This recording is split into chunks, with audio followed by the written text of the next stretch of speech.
Hello student. आज के इस लेक्चर में हम डिस्कस करेंगे एग्जाम्पल। देखो, एग्जाम्पल है let X is close unit interval. What do mean by unit interval? Unit interval का मतलब होता है कि 0 to 1। इन शॉर्ट, देखो आपने यूनिट सर्कल सुना होगा। What do mean by unit circle? Unit circle is nothing but ऐसा सर्कल जिसकी रेडियस क्या हो, 1। ठीक है, मतलब जहाँ पे भी हम डिस्टेंस या एनी पैरामीटर 1 लेते हैं तो उसे कहते हैं यूनिट। तो आप सर्कल निकाल रहे हो तो यूनिट सर्कल, स्क्वायर निकाल रहे हो तो यूनिट स्क्वायर, लाइक दिस। तो यहाँ पे इंटरवल के बीच में डिस्टेंस कितना है? 0 to 1। तो 1 - 0 is 1, that's why this is close unit interval. Okay, all right. So next, then norm F of 1 is equal to 0 to 1 F of T D T. Mod के अंदर देखो, अब यहाँ पे हमने यूनिट इंटरवल लिया है, ठीक है, मतलब डिस्टेंस है 1। सो यहाँ पे क्या आएगा? 1। अगर डिस्टेंस 2 होता तो यहाँ पे क्या आता? 2। 3 होता तो 3। इनफाइनाइट होता तो इनफाइनाइट। ये हमने लास्ट एग्जाम्पल में देखा है। So here integration from 0 to 1 in mod F of T D T. ये क्या डिफाइन करता है? Norm on the set of all continuous real valued function. देखो, आपको 1 मार्क के लिए डेफिनेशन आ सकती है, give the example for set of all continuous real valued function define on 0 to 2। तो आप क्या लिखोगे यहाँ पे? 2। Okay, all right. अब देखो, इसे हमें प्रूव करना है कि this again is a metric. Okay, तो सबसे पहले यहाँ पे जब भी नॉर्म की बात आती है ना, वो जीरो नहीं होता जल्दी से। ठीक है, इन टर्म्स ऑफ इंटीग्रेशन तो हमें नॉर्म की प्रॉपर्टी पता है। क्या क्या प्रॉपर्टीज है कि नॉर्म ग्रेटर देन और इक्वल टू जीरो होती है। ठीक है, बाद में नॉर्म की वैल्यू अगर जीरो है तो x is equal to zero है। देन स्केलर मल्टीप्लीकेशन की प्रॉपर्टी एंड ट्रायंगल इनइक्वालिटी। यहाँ पे देखो, norm is again greater than और equal to zero, so there is nothing. Okay, and scalar multiplication integration के अंदर अगर आपको इंटीग्रेशन ऑफ 3x निकालना है तो आप क्या करते हो? 3 को बाहर ले लेते हो ना। So it's very common. But what about zero? कि नॉर्म जीरो कब होगा? उसके लिए हमारे पास एक इंपॉर्टेंट प्रॉपर्टी है कि क्या है वो? देखो, जो आपकी स्क्रीन के ऊपर है, let f from zero, f is a function define on 0 to 1 to real number be R continuous with f of t greater than और equal to zero. Then integration become zero if and only f of t is zero. अगर कोई function ही zero है तो उसका integration zero आएगा। ठीक है, ये आपको वहां पे लिखनी है, वी नो दैट के अंदर। ठीक है, इसी को मेन मार्क्स है। बाकी ट्रायंगल इनइक्वालिटीज क्या कहते हैं, सेकेंडरी है। ठीक है, लेकिन दिस इज वेरी इंपॉर्टेंट। अगर आपको ये प्रॉपर्टी पता है तो आप कर सकते हो। Now we will prove triangle inequality. जैसे मैंने लास्ट लेक्चर में बताया था कि ट्रायंगल इनइक्वालिटी हमारे लिए बहुत इंपॉर्टेंट है। Okay, now we prove triangle inequality. ठीक है, ऑलराइट। सो यहाँ पे मैं न्यू पेज पे ले लेता हूँ। Norm of F plus G, triangle के लिए हमें पता है 2 लगता है। डिस्टेंस कितना है स्टूडेंट? 1। इसकी डेफिनेशन क्या बनेगी? Integration from 0 to 1 F of T plus G of T D T. ठीक है, अब देखो, इंटीग्रेशन को अगर सेपरेट किया तो यहाँ पे 0 to 1 F of T D T plus 0 to 1 G of T D T. ठीक है, अब मुझे बताओ व्हाट इज दिस?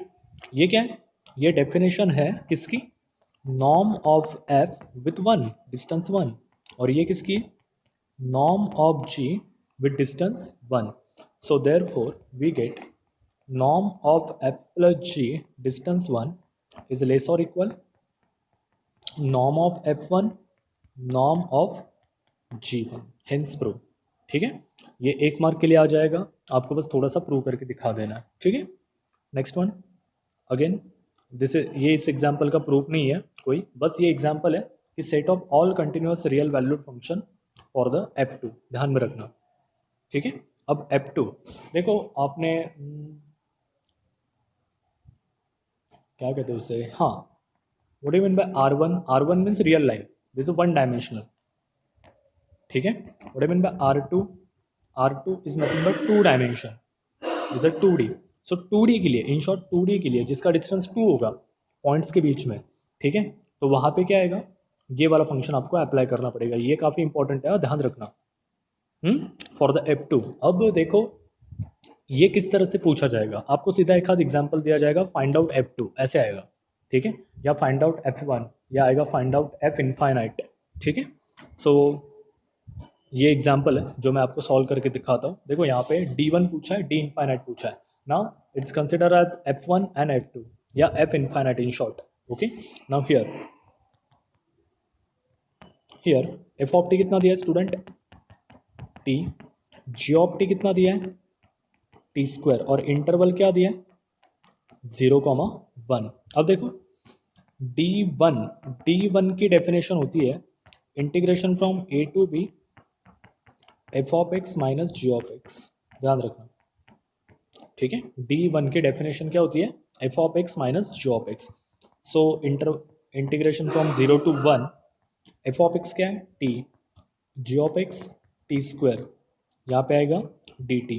अब जब आप इसे सॉल्व करोगे इंटीग्रेशन तो आपको आता ही है, आंसर आपको मिलेगा 1/6, ठीक है। नाउ मैं अब आपको D2 भी निकाल के दिखाता हूँ।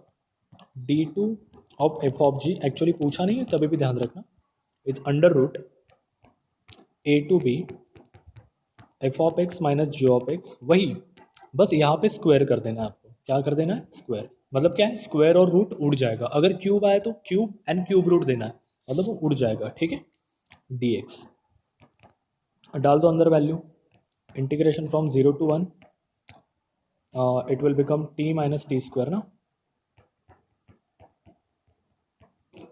होल स्क्वायर, ठीक है, और यहाँ पे आएगा dt। अब जब आप इसका इंटीग्रेशन सॉल्व करोगे तो आपको आंसर मिलेगा 1/√30, but we are not interested in that, ये बस मैंने बताने के लिए बता दिया। We are interested in D infinite. अब इनफाइनाइट का क्या करोगे, रेज टू पावर इनफाइनाइट लोगे, नहीं, यहाँ पे आपको रेज टू पावर इनफाइनाइट नहीं लेना है। सो क्या करोगे, देखो it's very clear, d infinite f of g निकालना है। सो यहाँ पे फॉर्मूला होता है maximum x belongs to 0 to 1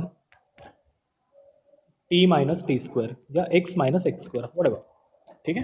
अब आप बोलोगे कैसे निकाले मैक्सिमम वैल्यू, आपने देखो in class of 12 maximum minima पढ़ा है, क्या होता है मैक्सिमम कैसे निकालते हैं मिनिमा।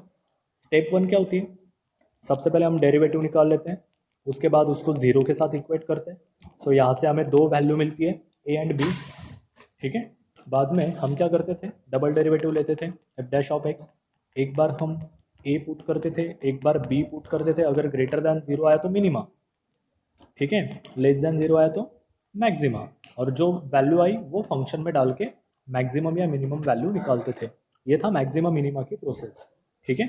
सो नाउ यहाँ पे देखो, सबसे पहले हमें फंक्शन क्या दिया है, अब सॉल्व रफली, function is given as x minus x square, F dash क्या आएगा 1 माइनस 2x, इसको जीरो के साथ इक्वेट करो तो x की वैल्यू क्या आएगी 1/2, इसका डबल डेरिवेटिव लो स्टूडेंट, डबल डेरिवेटिव आएगा -2 which is less than zero, less than zero मतलब मैक्सिमा, ठीक है। So therefore at point 1/2 function give maximum value, so 1/2 इसके अंदर डाल दो, so maximum x belongs to 0 to 1 minus 1/2 का स्क्वायर 1/4, सही है, यहाँ पे 1/2 आएगा, तो 1/2 माइनस 1/4 कितना आता है student, again 1/4। So this is the final answer. ध्यान में रखना, जब भी इनफाइनाइट की बात आती है और मैक्सिमम वैल्यू निकालनी फंक्शन की तो आपको मैक्सिमम मिनिमा यूज करना पड़ेगा। Now there are some inequalities which are coming for 1 marks, देखो जिसमें इंपॉर्टेंट है यंग्स इक्वालिटी, देखो ये यंग्स इनइक्वालिटी है, ठीक है, ये आपको एज इट इज लर्न करनी है, ये कैसे आई क्यों आई इसके प्रूफ आपको नहीं है, बस आपको पूछा जाएगा स्टेट यंग्स इनइक्वालिटी, उसके बाद है होल्डर इनइक्वालिटी, ठीक है, आपके टेक्स्ट बुक में उसका नाम लेमा दिया है, lemma is like that theorem, theorem का सब पार्ट, ठीक है। होल्डर इनइक्वालिटी आपको ये एज इट इज लर्न करनी है, और the last one is Minkowski inequality. ये तीनों इनइक्वालिटी इंपॉर्टेंट है for the exam point of view, इसके प्रूफ वगैरह कुछ नहीं है, आपको सीधा लर्न करना है। Okay, so thank you so much student, ये अपना सेकेंड लास्ट लेक्चर था फॉर द थ्योरी। अब लास्ट लेक्चर में बस ओपन बॉल क्लोज बॉल बचा है, वो पढ़ा के मैं PYQ स्टार्ट कर दूंगा। ठीक है, तब तक के लिए thank you so much, have a good day.